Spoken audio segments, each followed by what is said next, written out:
বাবা, বিজ্ঞানীদের দেখেছি, ওরা তো আমাদের গুরুদেব। বিজ্ঞানীরা তো আমাদের গুরুদেব। তা বিজ্ঞানীরা দেখি হাতির বীজ নিয়ে শুয়োরের বীজে, শুয়োরের বীজ নিয়ে কুকুরের বীজে, কুকুরের বীজ নিয়ে গরুর বীজে, ষাঁড়ের বীজ নিয়ে বাঘের বীজে, বাঘের বীজ নিয়ে শিয়ালের বীজে, হাতির বীজে, পটলের বীজে, কপির বীজে দিচ্ছে। তা আমারও শখ হলো বাবা কর্মযজ্ঞ দেহযজ্ঞ করার।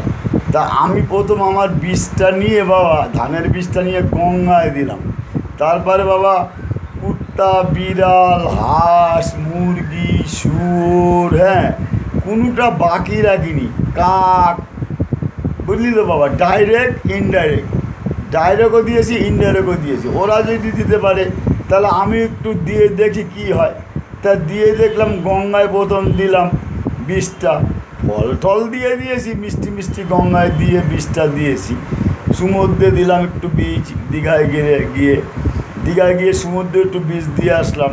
আমি সমুদ্রে একটু ধাতুটা দিয়ে আসি।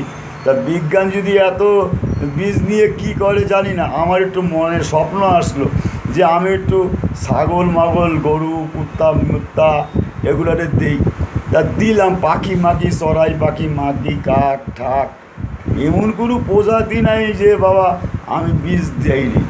এমন কোনো প্রজাতি নেই যে বীজ, বিড়াল, হ্যাঁ, বিড়াল টোটাল বীজ দিয়েছি। ব্যাং, হ্যাঁ, সব দিয়ে, কোনোটা ডাইরেক্ট, কোনোটাই না। বলতে লজ্জা লাগছিল, এতদিন বলি নাই।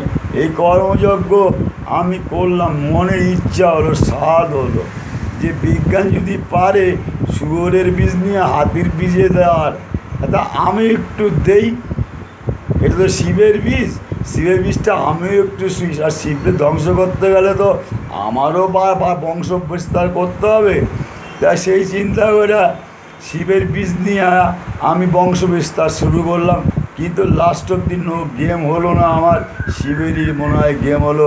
হরে কৃষ্ণ হরে রাম।